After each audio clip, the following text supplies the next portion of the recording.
¿Qué tal? Buenas noches. ¿Cómo están? Como decía Johnny, el tráfico está terrible. Fueron casi 2 horas ahorita de la casa para acá. Pero bueno, ya estamos aquí. Vamos a orar. Señor, te damos gracias por esta oportunidad que tenemos de reunirnos, Señor, por esta oportunidad que tenemos de conocer de tu palabra, Señor. Te pedimos que tú tomes el control de la reunión, Señor, y que pues eh, tú tomes el control de mi corazón para lo que yo tengo, para lo que tú tienes para la gente, Señor, y que tu mensaje sea bien recibido, Señor. Te lo pedimos en el nombre de Jesús. Amén. Bueno, esta ocasión al que estaba yo haciendo, preparando la plática, eh, pues yo le puse de título, ahora sí que una pregunta, ¿verdad? Me hice una pregunta y la pregunta es, ¿soy perfecto? Yo creo que todos en alguna ocasión nos hemos preguntado qué tan perfectos somos. Eh, y bueno, habrá muchos puntos de vista, ¿no? Habrá quien diga que sí lo es, etcétera. Pero yo, al hacerme esta pregunta, después llegué a la conclusión de, pues, ¿cómo puede ser algo inconcluso ser perfecto, ¿no? Y me refiero a que, pues, a final de cuentas somos obra de Dios, pero seguimos en ese proceso de ir perfeccionándonos, ¿no? Como seres humanos que somos, cometemos errores, cometemos faltas, nos equivocamos, a veces caemos, tropezamos, etcétera. Entonces, pues somos una obra en proceso en las manos de Dios, ¿no? Si me pueden acompañar a Isaías 64:8, por favor.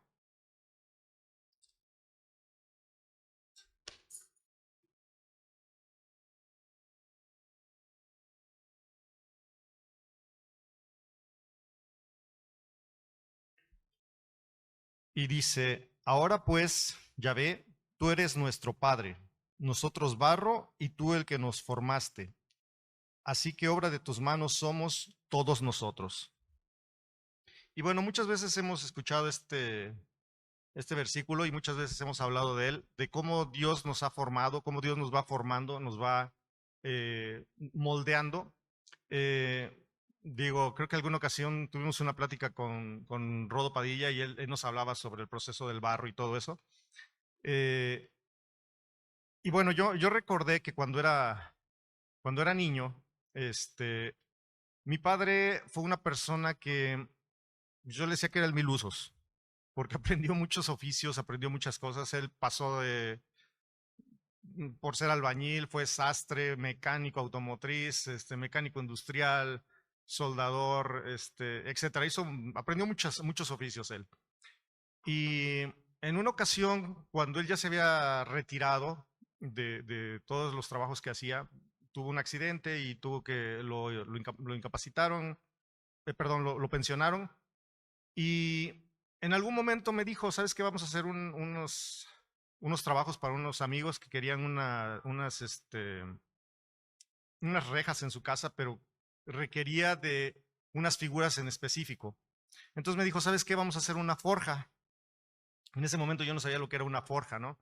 Y bueno, básicamente una forja es, así a grosso modo, hagan de cuenta que es como un asador, pero bueno, obviamente tiene que calentar muchísimo, ¿no?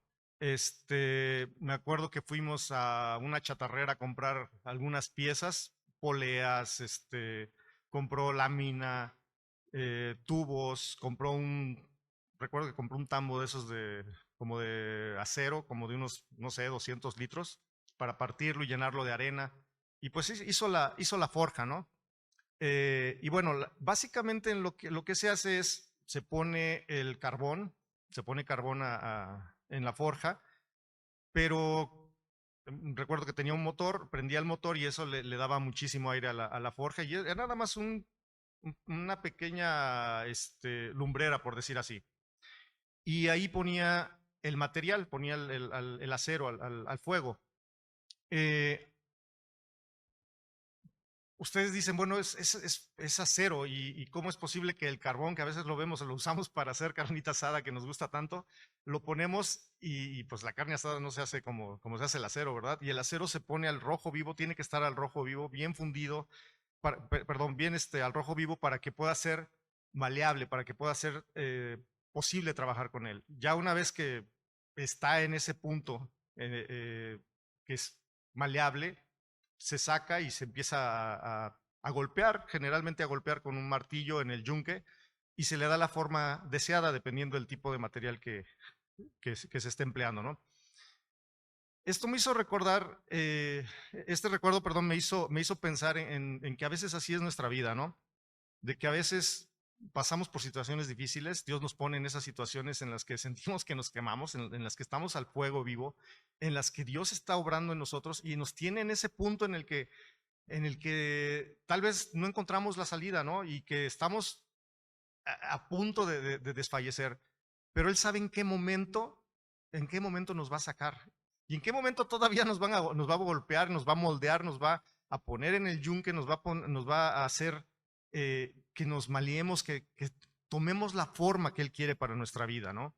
Y una vez que ya pasamos por todo ese proceso, y que pasa, por ejemplo, en el caso del material, en ese momento que está caliente se tiene que poner en agua fría. ¿Para qué? Para que tome la forma, que ya tomó la forma y ya no se regrese a la forma que era antes, ¿sí? Entonces, a veces Dios hace eso con nosotros. Una vez que ya estamos listos, una vez que ya nos formó, viene la calma. Viene esa calma en la que ya encontramos la solución, en la que Dios encontró la respuesta para nosotros y nos la dio. Y muchas veces tuvimos que pasar por todo ese proceso para salir adelante y ser las personas que Dios quiere que seamos. Eh, También recuerdo, a veces, bueno, a veces es así al fuego, a veces es difícil, a veces es eh, con batallas que tenemos que librar. Hay quienes las libran más, hay quienes las libran menos. Otra anécdota que recuerdo también de cuando hacía esto mi padre. No sé si han visto que hay algunas rejas que tienen como como espirales, las ventanas que tienen unos espirales. En aquel entonces, esos espirales se hacían en frío, eso se tenía que hacer en frío. En caliente no se puede porque se torcería.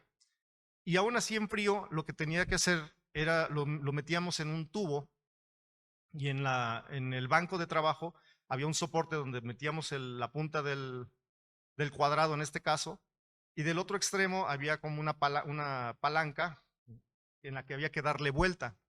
Mi padre lo hacía a veces él solo y se ponía a hacer los cuadrados. Era un trabajo algo pues pesado porque hay que estar torciendo el acero, ¿no? Y recuerdo que en alguna ocasión mi hermana y yo ayudamos a mi papá a hacerlo y ponía a mi papá al banco y de hecho nos hizo como un tripié para que ahí se pudiera sostener el tubo, porque nosotros no lo podíamos sostener. Pero lo que hacíamos mi hermana y yo es que nos colgábamos como si fuera un columpio, uno de cada lado, y yo me colgaba de uno, le tocaba a ella, me pasaba del otro lado y ella se colgaba y ella me subía. Y nos poníamos a hacer eso. Y eso era en frío. Muchas veces también eso pasa. No siempre es la misma batalla la que sufrimos, ¿no? No siempre es la misma situación en la que nos encontramos. A veces es más difícil, a veces es más fácil, pero a veces nos engañamos también, porque ciertamente buscamos a Dios en esas batallas difíciles, ciertamente buscamos a Dios cuando las cosas están más duras, pero a veces nos olvidamos de buscar a Dios también en esas partes en las que tal vez no es tan difícil, tal vez no es tan complicado, hasta puede ser divertido el momento en el que estemos pasando y nos olvidamos de Dios. Entonces, no hay que olvidarnos de quién nos está moldeando, quién nos está creando, que es Dios. Él es el que está haciendo la obra en nosotros. Si pudiéramos ir a Romanos 9:20, por favor.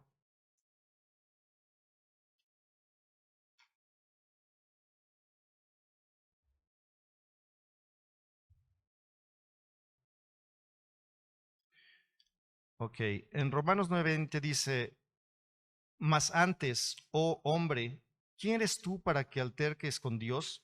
Dirá el vaso de barro al que lo formó, ¿por qué me has hecho así? Muchas veces cuestionamos la obra de Dios, muchas veces cuestionamos lo que Él está haciendo. Y bueno, aquí se me hizo chistoso. Ciertamente, pues no, en este caso, cuando mi papá hacía las ventanas, yo no creo que las ventanas dijeran, ¿por qué me hiciste así, verdad? Ni el vaso le dice al alfarero que por qué fue creado de tal manera. Sin embargo, nosotros a veces sí cuestionamos a Dios.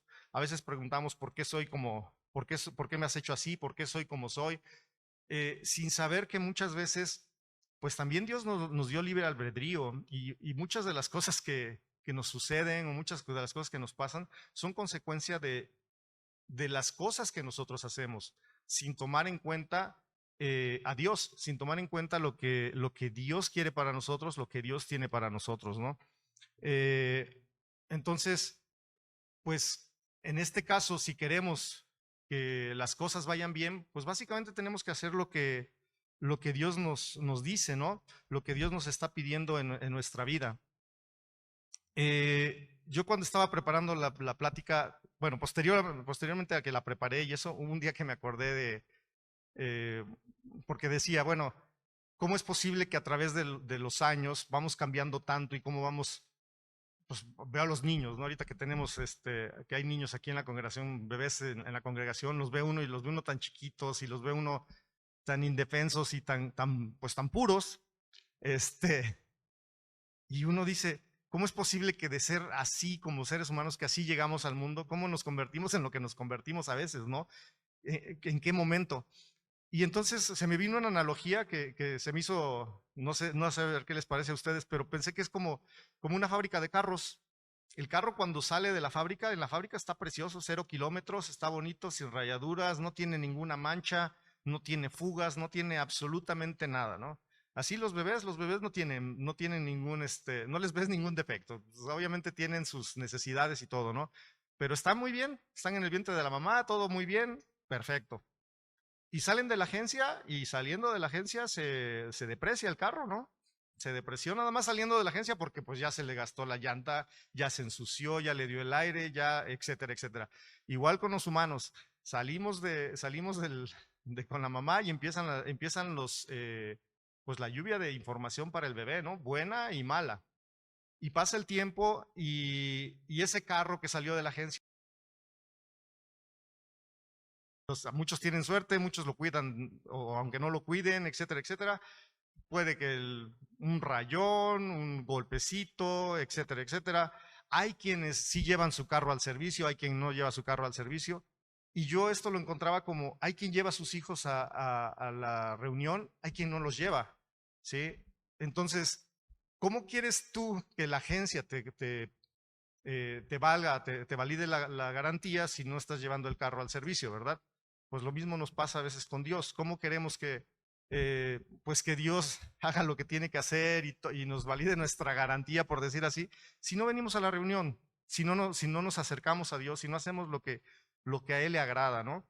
Entonces, esa analogía se me hacía padre porque digo, pues sí pasan muchas cosas en las que, por ejemplo, hay ocasiones en las que pues la agencia pues te da la libertad de llevar tu carro o no al servicio, ¿no? Pues ya es decisión tuya, igual que venir a la reunión es decisión de cada quien. Nadie nos obliga a venir, nadie te dice pues que tienes que servir, nadie te dice absolutamente nada, todos somos libres de hacer lo que tengamos que hacer. De la misma manera la agencia hace eso, te deja, si quieres ir al servicio a otro lado, puedes ir a otro lado. Aquí también podrías ir a otra reunión. Eh, y pasa algo chistoso, las armadoras a veces se encuentran que hay algún problema y hacen lo que le llaman un recall, pues para ajustar algo, ¿no? Y regresan los carros y a veces ahí regresan y dicen, pues me gustó el servicio y se quedan y ya siguen llevando su carro al servicio. A veces, muchas veces nos alejamos de nuestra congregación, nos vamos, nos pasan cosas y regresamos porque hubo ese recall que Dios nos volvió a tocar el corazón y, y regresamos y mucha gente regresa y se da cuenta que pues sí está mejor con Dios, ¿no? Y qué bueno que suceden esas cosas en las que se dan cuenta que no hay nada mejor que estar con Dios, ¿no? Si me pueden acompañar a Proverbios 3,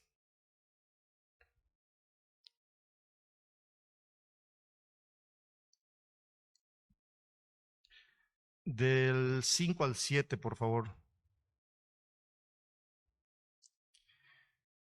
Dice, fíate de Yahvé de todo tu corazón y no te apoyes en tu propia prudencia. Reconócelo en todos tus caminos y Él enderezará tus veredas. Este versículo nos lo han dicho, nos lo han leído N cantidad de veces, nos lo han dicho muchas veces, ¿no? Y muchas veces, pues no ponemos atención a Él. Eh, Dice, fíate de Yahvé de todo tu corazón. Lo que decíamos hace un rato, ¿no? En toda situación tendríamos que confiar en Dios. Buena, mala, alegre, triste, deberíamos de confiar en Dios. Eh, y yo creo que con la única forma en la que podemos hacer todas estas cosas es obedeciendo a Dios, es obedeciendo lo que Él tiene para nosotros, es leyendo la Biblia. Eh, a veces me pregunté, en alguna ocasión me pregunté, pues, ¿cómo obedezco a Dios, no? ¿Cómo puedo yo obedecer a Dios? ¿Cómo puedo hacer yo para obedecerlo? Y bueno, básicamente, pues hay que conocer lo que le agrada a Dios. ¿Cómo puedo conocer lo que le agrada a Dios? ¿Cómo puedo yo saber qué es lo que Él quiere? Pues, como lo han dicho siempre, leyendo la Biblia. Necesitamos leer la Biblia, necesitamos conocer de Dios, acercarnos a Él leyendo nuestra Biblia y obedecerlo. La obediencia es algo complicado a veces para nosotros, sobre todo para los adultos. A veces los niños, bien o mal, pues no les queda de otra, obedecen. Pero el adulto que ya tiene la libertad hace o no hace las cosas y es difícil para un adulto a veces obedecer. Le platicaba yo en alguna ocasión a Ash que cuando yo era niño, yo veía a mi papá que se levantaba temprano para ir a trabajar o que se levantaba temprano para hacer algo que tuviera que hacer. Y yo lo veía que se levantaba temprano. Yo decía, ¿por qué los adultos hacen eso? ¿Por qué se levantan temprano si ya son adultos y se pueden levantar a la hora que se les dé la gana? Ahora entiendo por qué, ¿verdad? Este, pero en su momento yo decía, bueno, pues son adultos, ellos tienen la libertad, yo no veía a mi abuelito o a mi abuelita diciéndole a mi papá, levántate porque ya es hora. Yo no veía a nadie decirle a mi mamá, oye, pues haz la comida o ve al mercado, etcétera, etcétera. Nunca lo vi. Y a muchos de nosotros, pues nadie nos lo dice, ¿verdad? Lo hacemos porque sabemos que es nuestra obligación. Y en muchas ocasiones obedecer a Dios nos cuesta tanto trabajo y obedecer a Dios no implica nada más escuchar la voz y hacer lo que Él nos dice. A veces es hacer lo que nuestros superiores nos dicen, las personas que están en autoridad nos dicen, ¿no? Ya sea en la iglesia, en la vida civil del gobierno, en todas las situaciones, en el trabajo, nuestros jefes, y nos cuesta mucho trabajo obedecer, nos cuesta mucho trabajo hacer lo que nos están pidiendo. Obviamente, sí hay que pensar si lo que nos están pidiendo está dentro de los lineamientos de Dios, dentro de lo que Dios ha puesto para nosotros, pero en general, pues es a hacer las cosas. Sé que es difícil obedecer, sé que es difícil hacer las cosas, pero es como hacer ejercicio, es una cosa de constancia, de todos los días, todos los días. Alguna vez leí que para hacerte un hábito tienen que pasar alrededor de 6 semanas. Después de 6 semanas empiezas a lograr hacer el hábito. Si no logras llegar a 6 semanas haciendo algo, difícilmente vas a hacer el hábito, ¿no? Pero mientras más lo hagamos, más fácil se va haciendo. Si no lo hacemos, pues difícilmente lo vamos a lograr. En cuanto a la obediencia, yo les puedo decir que eh, es algo que, bueno, en mi caso desde casa lo aprendí. Tuve un padre que fue muy estricto con nosotros. Entonces, pues no había forma de cuestionar. Yo nunca cuestioné a mi padre. Yo creo que lo habré hecho una o dos veces y aprendí. Después, como saben, como Nico siempre me lo recuerda, estuve en el ejército. Entonces, pues ahí menos, ¿verdad? Ahí menos voy a cuestionar. Yo le platicaba yo a mi mamá en algún momento que alguna ocasión ella me habló por teléfono y me dice, no, es que ya no aguantamos a tu hermana cuando estaba en la adolescencia. Es que ya no aguantamos a tu hermana, no obedece, no hace las cosas. Y me dice, es que contigo no tuvimos ese problema. Y le digo, mamá, yo no tuve adolescencia. ¿Cómo no vas a tener? Pues no tuve, me salí a los 15 años de la casa, me fui al ejército. ¿Ustedes creen que yo iba a decirle a un capitán, ay, no tengo ganas? Ah, no quiero. No había forma que yo le dijera a un capitán, un teniente, un subteniente, nada de eso, ¿verdad? Porque pues así me iba. Recuerdo que los reglamentos en el ejército son muy claros. Hay una frase que a mí se me quedó muy grabada del ejército que dice que todo militar debe tener presente que tan noble es mandar como obedecer y que mandará mejor quien mejor sepa obedecer. Y es una realidad. Si no sabemos obedecer, difícilmente vamos a saber mandar, ¿verdad? Porque pues no hay forma. Entonces, como les decía, puede ser en cualquier ámbito, tanto en la iglesia como en la vida privada, en el trabajo, en la calle, donde sea, tenemos que aprender a obedecer todos los lineamientos, porque como nos lo han dicho siempre, tenemos que ser ejemplo para los demás, ¿sí? Tenemos que ser un ejemplo para las demás. Aquí en la iglesia uno dice, pues aquí no obedezco a Johnny, ¿no? O sea, Johnny es nuestro pastor, pero no es el único. A veces estamos en situaciones en las que tenemos que aprender a obedecer a los demás. Por ejemplo, yo tengo que obedecer lo que Nico tiene que decirme cuando vamos a hablar sobre los niños. Él está encargado de esa área. Cuando él dice algo, pues lo tengo que hacer, porque él es el encargado y yo debo de obedecerlo a él. En el caso de la alabanza, me pasa con Checo. Si Checo me dice, oye, tienes que ensayar esta canción, pues la tengo que ensayar porque él me está diciendo, ¿no? Este, muchas ocasiones, obviamente me cuesta trabajo, obedecer, claro que nos cuesta trabajo a todos, porque a veces decimos, híjoles, pero ¿por qué? Híjole, pero esto. Pues sí, pero a final de cuentas es por nuestro bien. A final de cuentas, hacer las cosas que tenemos que hacer siempre nos van a llevar a ser mejores personas, a cumplir con Dios y hacer lo que Él tiene para nosotros. Porque a final de cuentas, Dios en lo que se fija no es en quién te está mandando y cómo estás obedeciendo, sino se está fijando en tu corazón, ¿sí? En lo que tu corazón tiene en esos momentos, en esas situaciones en las que alguien te manda algo y, y pues lo tienes que hacer, ¿sí? Simplemente lo tienes que hacer y Dios trabaja con tu corazón de esa manera. Pues eso era lo que tenía yo el día de hoy para ustedes. Muchas gracias.